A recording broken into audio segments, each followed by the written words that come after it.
Alors, dans l'actualité des idées aujourd'hui, la cause animale. L'homme a-t-il une responsabilité particulière envers les animaux, trop radicale pour les uns, trop modérée pour les autres? Notre invité aujourd'hui est un philosophe mondialement reconnu, théoricien du droit des animaux, l'Australien Peter Singer, de passage à Paris à l'occasion de la traduction en français de sa biographie du militant Henri Spira. Théorie du tube de dentifrice est publiée aux éditions de la Goutte d'Or. À ses yeux, le livre le plus important qu'il ait écrit, La Libération animale, publié pour la première fois en 75, traduit en France en 90, multi-réédité depuis dans le monde entier, figure aujourd'hui dans la liste du Time Magazine des 100 livres les plus influents publiés depuis 100 ans. Ouvrage pionnier de l'éthique animale contemporaine, un essai militant pour Jean-Baptiste Jean-Gène-Villemer qui l'a préfacé, accompagné d'images chocs révélant les mauvais traitements infligés aux animaux. C'est aussi sur celle d'une publicité diffusée en 1980 dans le New York Times que s'ouvre Théorie du tube de dentifrice, celle d'un lapin blanc avec des bandages sur ses yeux, à côté de 2 ballons de laboratoire. Avec cette question, combien de lapins aveuglés par la firme Revlon pour des produits de beauté? Eh bien, on va se poser ces questions parce que des images aux mots, des mots aux actes, quelle morale voulons-nous défendre aujourd'hui et comment changer la société? On en parle avec notre invité, Peter Singer. Bonjour. Hi.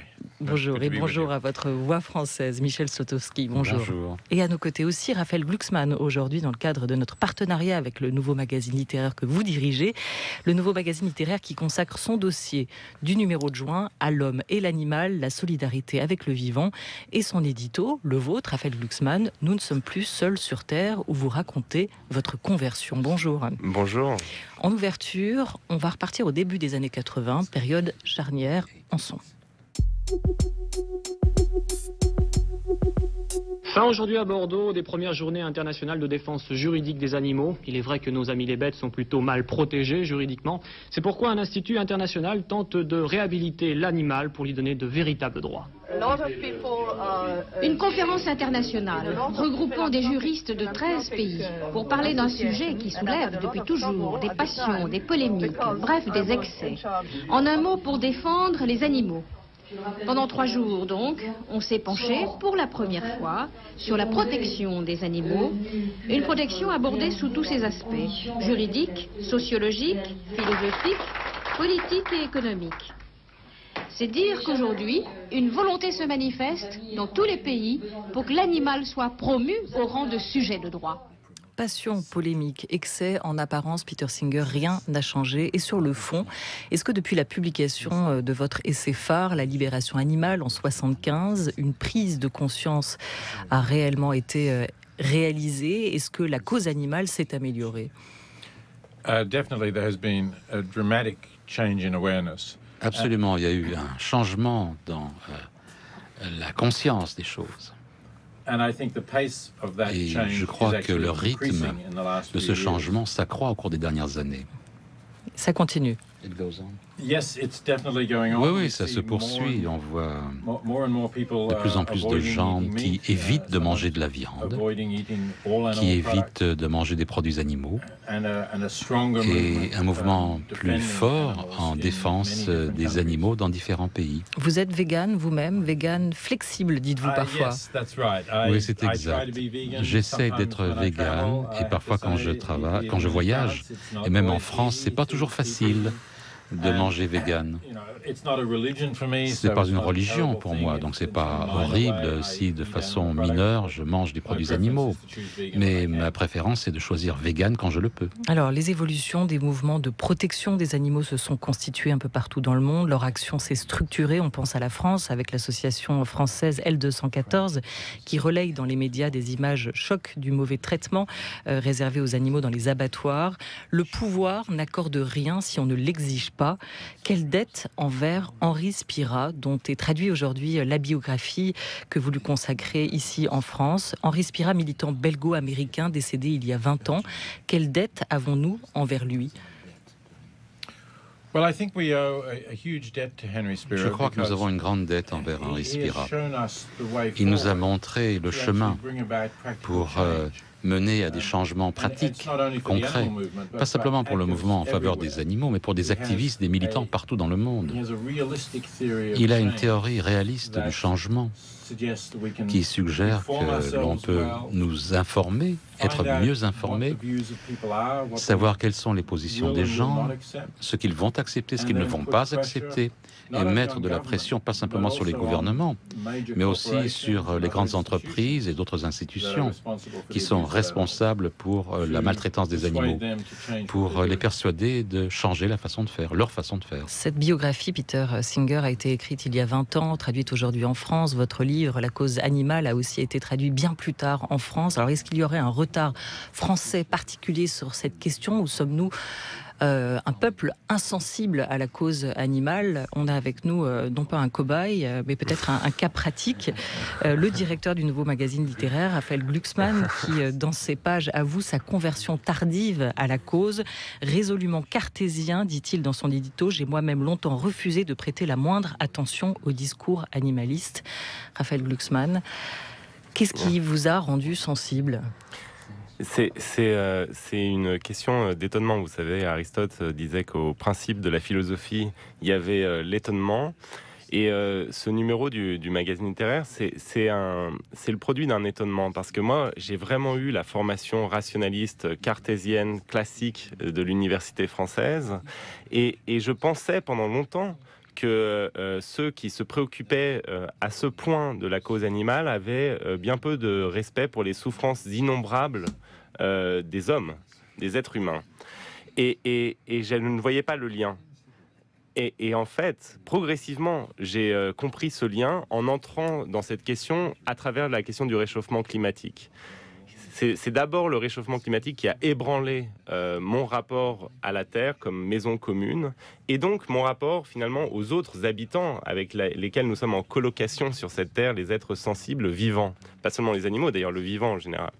Et dans ce cheminement, c'est pour ça que je suis très content et très heureux et ravi que M. Singer soit avec nous, parce que dans ce cheminement, eh bien, il a eu une importance énorme.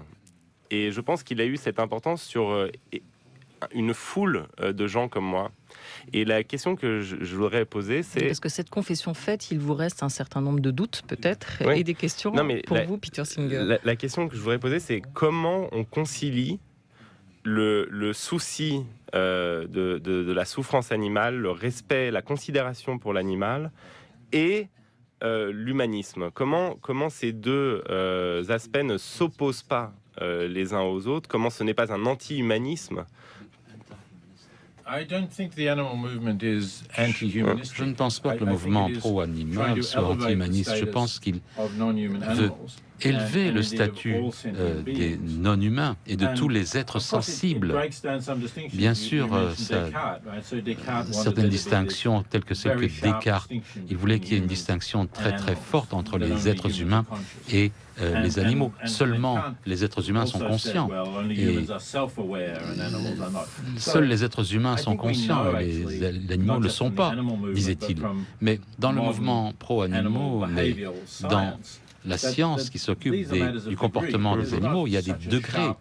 Il n'y a pas une division aussi tranchée entre les êtres humains et les animaux. Nous acceptons cela comme un fait scientifique. Mais au-delà, je crois, je l'ai dit dans mon livre « Libération animale », la libération animale, c'est la libération de l'homme aussi, de l'être humain aussi. Parce que ça nous amène à un monde meilleur, un monde avec moins de violence. Et on peut espérer qu'il y aura aussi moins de violence envers les êtres humains. Un monde avec plus de respect pour notre environnement. Quand j'ai écrit La libération animale en 1975, j'avais jamais entendu parler du réchauffement climatique. Et maintenant, on sait quel est ce problème.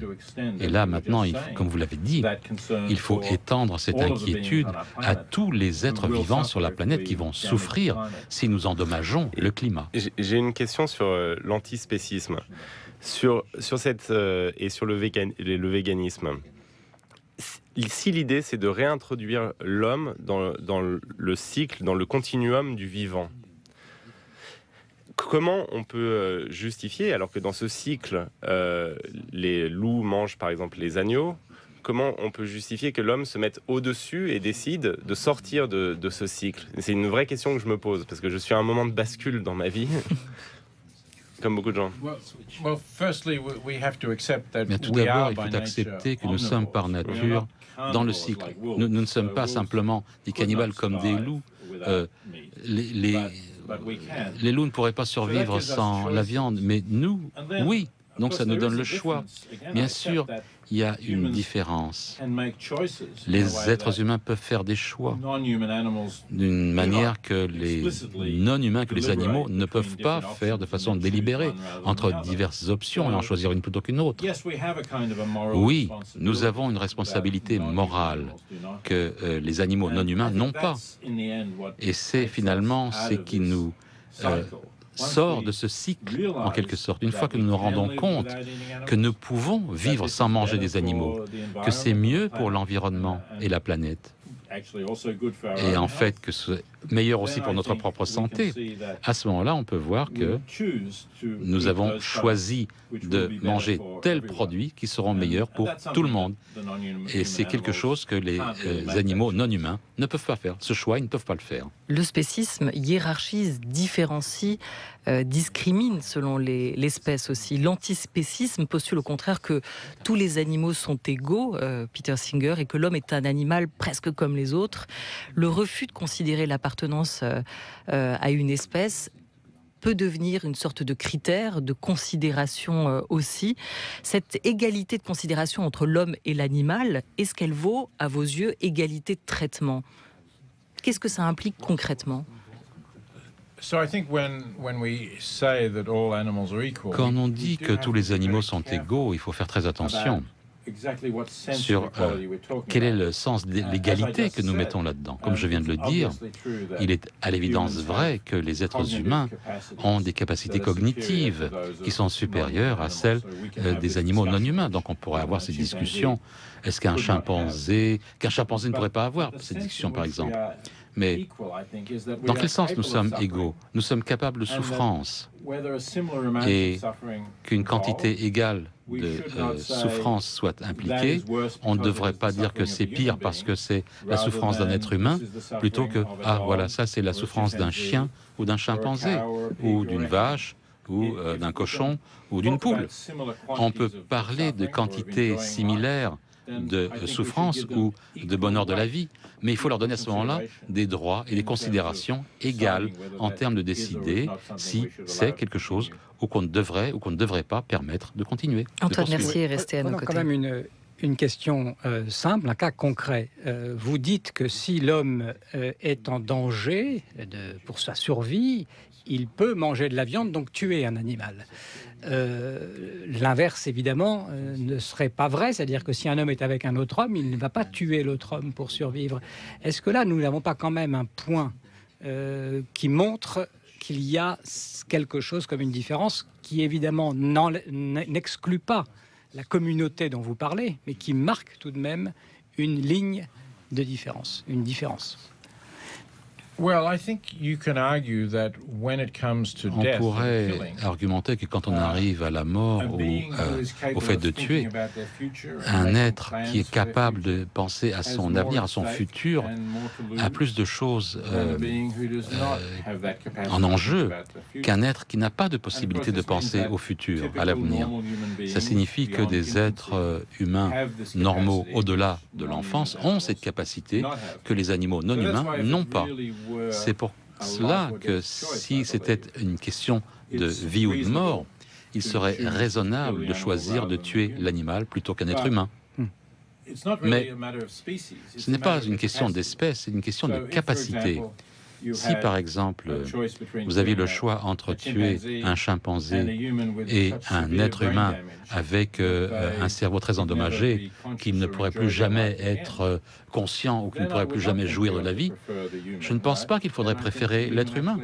Je pense que l'être humain aura moins à perdre que le chimpanzé vivant. Peter Singer, j'en reviens à cette biographie, théorie du tube de dentifrice que vous consacrez aux militants de la cause animale Henri Spira. Le titre original de cette biographie était Ethics into Action. Alors parlons un peu éthique pour comprendre quelle action ou quelle méthode, comment passer des principes aux actes.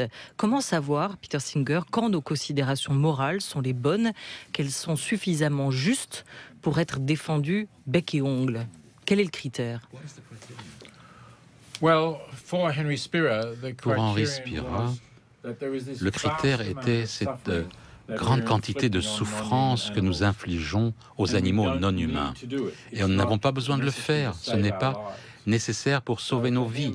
Donc pour lui, le critère était que pouvons-nous faire pour réduire cette énorme quantité de souffrance non nécessaire? Et s'il y a quelque chose que l'on peut faire qui ne va pas créer plus de souffrance, comme la violence, et il ne faut jamais utiliser la violence par exemple, mais s'il y a quelque chose que l'on puisse faire qui va réduire cette quantité de souffrance, à ce moment-là, faisons-le, c'est la bonne chose à faire. La sensibilité, donc la souffrance comme critère. Une question de Raphaël Glucksmann.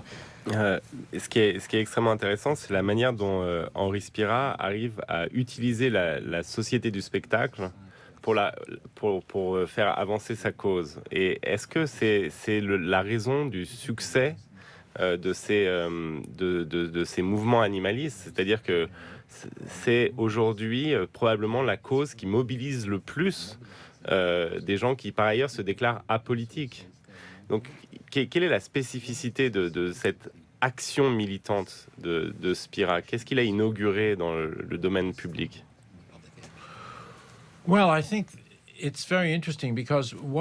C'est très intéressant parce que la question qu'il s'est posée, c'est qu'est-il possible de faire pour nous? Il a regardé les mouvements pro-animaux dans le passé qui ont dénoncé les expériences sur les animaux, mais d'une façon inutile. Ça n'a pas sauvé la vie d'un seul animal. Et Henri, sa technique, c'est comment est-ce que concrètement on peut faire la différence pour les animaux? Donc, il est toujours resté en lien avec le lieu où se trouvait le public, ce que le public accepterait ou n'accepterait pas. Et quand il s'est rendu compte, par exemple, que Revlon faisait des expériences pour ses cosmétiques en les instillant dans les yeux de lapins non anesthésiés, il s'est rendu compte que les gens qui achetaient des cosmétiques ne voulaient pas torturer les lapins et qu'il fallait faire appel aux clients. Si les clients se rendaient compte que Revlon torturait les animaux, à ce moment-là, Revlon aurait une raison très puissante de changer sa façon de faire. Et c'était la base de fournir des informations au public qui mèneraient Revlon ou qui les mèneraient, eux, à changer leur façon d'acheter.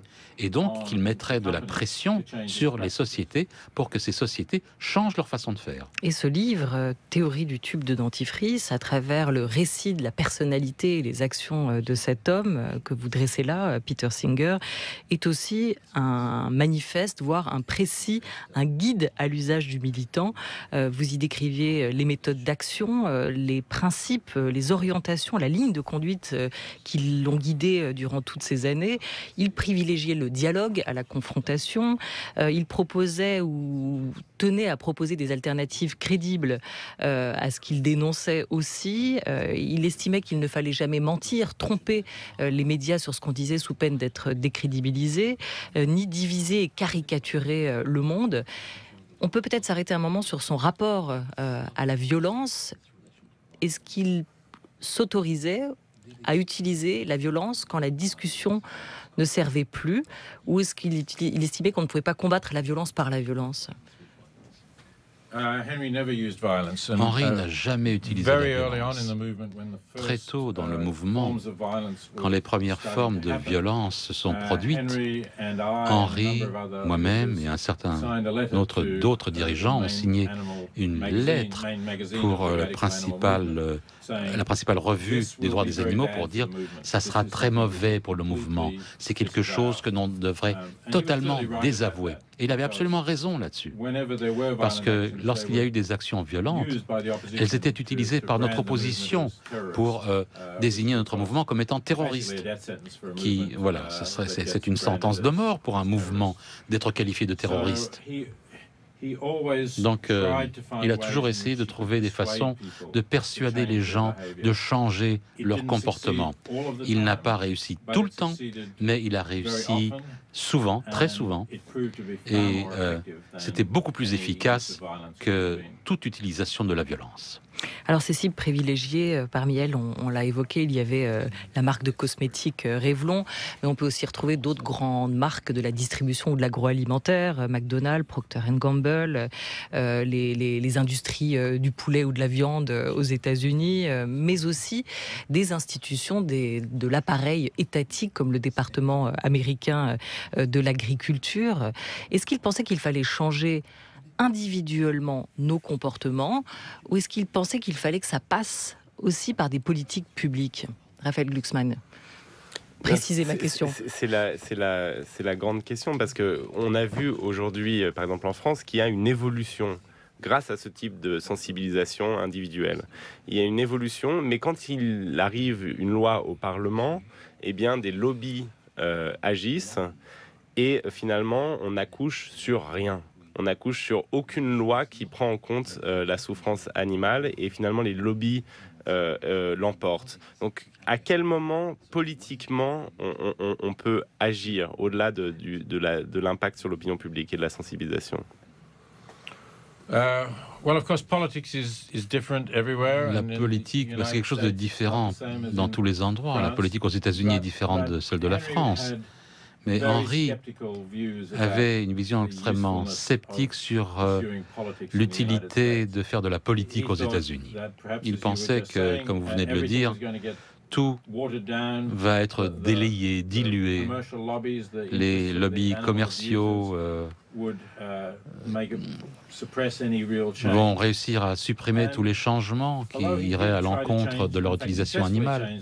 Mais il a réussi à changer la politique du département du ministère de l'Agriculture aux États-Unis sur une pratique précise. Par exemple, la pratique très cruelle de marquer les animaux qui passaient la frontière mexicaine, les animaux vivants qui passaient la frontière mexicaine. Il pensait qu'il serait beaucoup plus efficace d'aller voir les grandes entreprises et les consommateurs plutôt que de passer par les politiciens. Il pensait que ça absorberait beaucoup trop de temps et d'énergie sans beaucoup de réussite. Et quand nous avons préparé ce dossier, on a étudié les conditions de voyage des animaux sur des bateaux qui sont de véritables charniers ambulants sur nos mers. Je veux dire, on est 40 ans ou plus même après la publication de la Libération animale. Est-ce qu'il n'y a pas un moment où on est désabusé? C'est-à-dire que effectivement ça progresse dans l'opinion, mais le monde reste un charnier aujourd'hui. Si on prend en considération. Oui, on est déçu très souvent, on est désappointé. En tant qu'Australien, l'Australie est le principal exportateur d'animaux vers le Moyen-Orient, dans des conditions horribles. Il y a des pressions sur le gouvernement australien en raison de certaines vidéos qui ont été diffusées montrant des moutons qui mourraient de déshydratation sur ces bateaux. Donc j'espère que ça va changer et que les transports d'animaux vivants vont cesser. Et je suis désespéré que ça continue à se produire en dépit de ces excès. Mais il faut regarder les aspects positifs de ce que nous avons fait. Il faut regarder les changements qui se sont produits. Le fait que, par exemple, les poules pondeuses sont des meilleures conditions qu'elles ne le sont aujourd'hui qu'elles ne l'étaient lorsque j'ai écrit mon livre. Et que les truies ne puissent plus vivre dans des conditions aussi horribles qu'elles l'étaient précédemment. Donc il faut espérer que l'on continuera, qu'on ira de l'avant, que les gens vont continuer à mettre de la pression et qu'il y aura plus de lumière dans ce domaine. Tout le monde est bien d'accord pour lutter contre la souffrance animale. La question est de savoir, est-ce que pour cela, il faut nécessairement mettre un signe d'égalité entre l'homme et l'animal? Est-ce que c'est une stratégie qui seule permettrait, par la contrainte juridique, d'arriver à l'objectif, ou est-ce que c'est un point de vue philosophique que vous nous proposez? Je sais que vous êtes utilitariste, donc c'est peut-être la première solution qui est la bonne. Je suis un utilitariste. Il y a beaucoup de gens qui sont d'accord avec le principe de considération et d'intérêt égal pour les animaux ne sont pas des utilitaristes. Et je ne pense pas que ce soit une vision utilitariste que je mets en avant. Vous me posez la question, est-ce une bonne considération que de mettre ce signe égal? Moi, je n'y ai pas réfléchi en tant que stratégie. Je pense que c'est quelque chose de solide sur le plan philosophique, et en 45 ans d'existence philosophique, je n'ai vu aucune réfutation philosophique de ce point de vue. Donc ça me semble correct, juste. Mais il est nécessaire pour nous aussi de changer radicalement nos idées sur l'animal. Et cette idée de considération égale, de respect de l'animal, est une révolution fondamentale dans nos esprits, dans notre pensée. Il faut propager et ensuite mettre en place ce changement. Et pour dire aux gens, c'est aussi, ça a un impact direct sur nos pratiques et sur notre environnement au-delà de la souffrance animale. Qui est aujourd'hui responsable d'une immense partie du réchauffement climatique? C'est l'élevage industriel. Et donc c'est même au-delà de la considération de l'animal, c'est notre intérêt dans une logique de survie de notre monde, de faire évoluer nos pratiques d'élevage, par exemple. Très certainement, nous gâchons énormément de capacités alimentaires en faisant croître des graines et des plantes purement destinées à l'alimentation animale, qui produit par la suite des gaz à effet de serre. Notre alternative pour changer d'alimentation va réduire la consommation d'aliments carnés. Et il y a beaucoup de choses qui convergent vers cette idée que nous devrions, de façon fondamentale, réduire et finalement éliminer la consommation de produits animaux. Philosophe mondialement reconnu, pionnier de la cause animale, pratiquant une éthique appliquée sur cette question, le philosophe australien Peter Singer est notre invité jusqu'à 13h30 avec à nos côtés Raphaël Glucksmann, directeur du nouveau magazine littéraire qui consacre son numéro de juin à l'homme et l'animal, solidarité avec le vivant.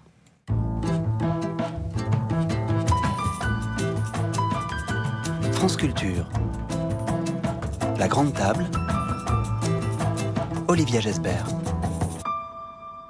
Voulez-vous passer pour un vieux réac ou une vieille bigote? Rien de plus simple. À la fin du repas, entre la poire et le fromage, dites un truc du genre à mon avis, l'homme n'est pas un animal comme les autres. Tout le monde va vous tomber dessus. Comment? Mais on l'a encore dit tout à l'heure à la radio qu'il n'y avait qu'1% de différence génétique entre l'homme et le chimpanzé. Vous aurez beau arguer que oui, c'est vrai, mais nous avons aussi 70% de patrimoine génétique commun avec la banane. Ça ne convaincra personne. Par conséquent, il faut vous mettre à l'idée que, si vous contredisez l'idée commune que la science prouve que l'homme est un animal comme les autres, vous êtes absolument fichu auprès de tous vos amis. En particulier, vous passerez pour un philosophe attardé qui, au temps de Descartes, pensait que les animaux étaient des machines, ou pire, une sorte de créationniste américain qui pense que Dieu a fait l'homme à son image et a créé le monde en 6 jours. Voilà, personne aujourd'hui n'a envie de passer pour une vieille bigote ou un vieux réac. Peter Singer, comme l'évoquait à l'instant dans une de ses chroniques, le philosophe Francis Wolff. En revanche, on se rend compte, et on l'évoquait en ouverture de l'émission, que la France reste très en retard, et pas simplement en termes de législation, sur cette question. Comment vous l'expliquez-vous, ce retard français? On a évoqué le cartésianisme peut-être de cette nation, mais on a aussi une passion pour la gastronomie, à laquelle on a du mal imaginer retirer la viande de nos assiettes. Quelles sont les raisons de ce retard français pour vous, Peter Singer, puisque vous êtes là pour défendre aussi votre livre et cette cause? Vous avez raison. La France, la gastronomie française est un facteur éminent. Je me souviens de la première fois que je suis venu en France, après être devenu végétarien. Je crois que c'était en 1971. Et quand ma femme et moi avons demandé en divers endroits de manger des choses sans viande en disant qu'on ne mangeait pas de viande. Les regards qu'on nous a lancés, que les Français nous lançaient, c'est comme si on avait craché sur le drapeau tricolore. Vous vous êtes pris un coup de fourchette.